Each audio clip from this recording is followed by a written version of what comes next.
मैं चेतावनी देता हूँ, तो आगे ना हो यार, या तो आने वाले कैबिनेट सत्र के अंदर पुरानी पेंशन नीति को बहाल करे, नहीं तो हरियाणा प्रदेश का एक एक कर्मचारी वोट फॉर ओपीएस की मुहिम चलाकर इस सरकार को सत्ता से बाहर करने का काम करे। साथ दोगे साथियों मेरा?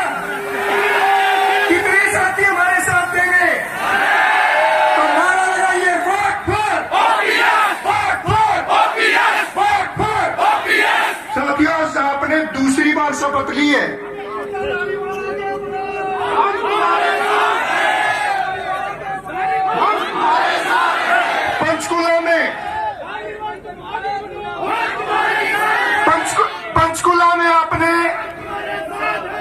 पंचकुला में आपने पहले शपथ ली थी वोट फॉर ओपीएस की।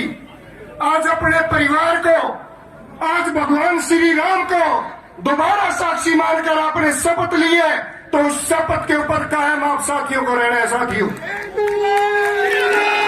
और साथियों, हिमाचल से मैं एक बात बता दूं, जब हिमाचल प्रदेश में हमारा आंदोलन जारी था, वहां की तानाशाह सरकार ने हमारे ऊपर पानी की बौछारें चलाई थी और मुख्यमंत्री जी ने एक बात कही थी, जयराम ठाकुर जी ने उस समय, कि अगर कर्मचारियों को पेंशन चाहिए तो चुनाव लड़ ले। तो हमने एक बात कही थी, मुख्यमंत्री जी चुनाव तो हम नहीं लड़ते, चुनाव लड़वाने का काम करते हैं, और अगर आपने पुरानी पेंशन बहाल नहीं की तो दोबारा सत्ता नहीं देख पाओगे। और उस पर हमारे कर्मचारियों ने मोहर लगाने का काम किया और वहां पर उस सरकार को बदलने का काम किया था। और एक बात और बता दूं, ये बात मैंने नहीं कही, कहीं ये समझते हो कि हमने खोखले दावे कर दिए। मेरे पास वीडियो है, जयराम ठाकुर जी ने पंचकुला में आके मीडिया के पत्रकार बंधुओं के सामने बात कही थी कि अगर मेरी सरकार गई तो केवल केवल केवल और केवल ओपीएस के मुद्दे पर गई। और साथियों, आपका हरियाणा का आंदोलन तो पूरा देश देखता है। सांसद जी ने भी बताया, हरियाणा का आंदोलन 24 राज्यों में हमारा संगठन है। संगठन का राष्ट्रीय मुख्य संगठन सचिव होने के नाते मैं हर प्रदेश में, देश के हर कोने में इस आंदोलन को बुलंद करने के लिए गया। मैं वहां भी गया जहां कर्मचारी ना हमारी आवाज सुनते थे, ना हम उनकी आवाज समझ पाते थे, उनकी भाषा समझ पाते थे, लेकिन हमारी भावना एक थी, हमारा मुद्दा एक था। अगर ओपीएस होता तो हम जिंदाबाद के नारे लगाते, एनपीएस और सरकार होती तो मुर्दाबाद के नारे लगाने का काम करते। और साथियों, उसी संघर्ष की बदौलत 5 राज्यों में पुरानी पेंशन बहाल हो चुकी है।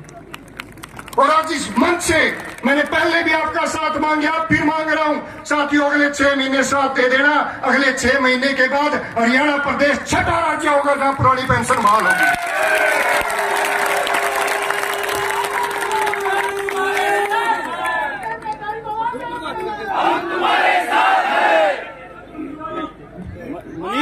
साथियों, 1 अक्टूबर की आपकी महारैली दिल्ली के रामलीला मैदान की, आप उसके साक्षी थे। वहां पर हमारे नेता प्रतिपक्ष माननीय भूपेंद्र सिंह हुड्डा जी ने, जिन्होंने हमेशा विधानसभा में हमारी आवाज बढ़ने का काम किया, जब हमारे ऊपर लाठी डंडे और आंसू गैस के गोले चले, तब वहां पर उन्होंने हमारा साथ देने का और हमारे साथ खड़े होने का काम किया। और दिल्ली में आकर उन्होंने वादा किया था कि पहली कैबिनेट में वो पुरानी पेंशन बहाल करेंगे। और दीपेंद्र जी भी वो वादा आपके बीच में दोहराना चाहते हैं। दीपेंद्र दोबारा दोहरा दो जी। कुछ साथी कह रहे हैं कि अपना, तो ये कह रहे हैं कि पहली कैबिनेट की बात, तो ये मैं कहना चाहता हूं। और आपने लाठी की बात करी कि आपने आंदोलन किया,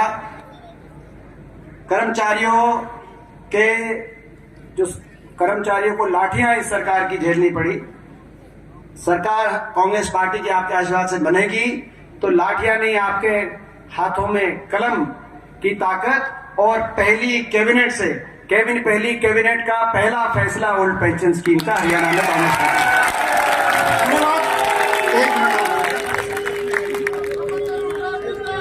जिंदाबाद जिंदाबाद। दीपेंद्र जी कह रहे हैं कि हमारे संकल्प पत्र में है। और साथियों, मैं इस सरकार को चेता देना चाहता हूं, हमारे कोई खोखले वादे नहीं है। पेंशन बहाली संघर्ष समिति कर्मचारियों का वो संगठन है जहां कर्मचारी पद विभाग और संगठनों की दूरी बुलाकर एक मंच पर है। और आज 5200 से ज्यादा गांव में हमारी कमेटियां बढ़ चुकी हैं साथियों, जो धरातल पर जाकर वोट फॉर ओपीएस की मुहिम को लागू करने का काम करेंगी। तो आप सभी साथी और साथियों, एक फैसला और हम लेंगे, वो फैसला और राज्य कार्यकारिणी की अभी मीटिंग होगी और जो लोकसभा के चुनाव है उसके लिए आंदोलन की हम रणनीति क्या करेंगे। जब तक, अगर मैं दोबारा वो बात कह रहा हूं, सरकार को चेतावनी आपके यहां से यह निवेदन लगा ले सरकार कि अगर 20 फरवरी से शुरू हो रहे कैबिनेट बजट सत्र के अंदर पुरानी पेंशन बहाल नहीं होती तो हरियाणा प्रदेश का एक एक कर्मचारी सड़क पर होगा और वोट फॉर ओपीएस की मुहिम को जन जन तक ले जाने का काम करेगा। जय हिंद, जय भारत। हमारे जिला के जो प्रधान हैं, जिन्होंने बड़ी मेहनत करी है इस ग्राउंड में, जिन्होंने दिन रात लगाया है यहाँ की तैयारियों में, वो आपका धन्यवाद करेंगे। और मैं विशेष रूप से मेरी बहनों का, जिन्होंने जब साइकिल यात्रा थी हजारों हजार बहनें सड़क पर आकर मुझे राखी बांध रही थी, मेरे भाइयों का जो 45 डिग्री की तपती गर्मी में कई घंटों तक हमारा इंतजार कर हमारा स्वागत करते थे, और हमारे बुजुर्गों का जो आशीर्वाद देने के लिए सड़क पर पहुंचते थे कि बेटा आप एक पवित्र मुहिम लेकर निकले हो, आपकी विजय होगी, और उस विजय पर मोहर लग चुकी है भाई साथियों। तो मैं निवेदन करूंगा कि मैं सबसे पहले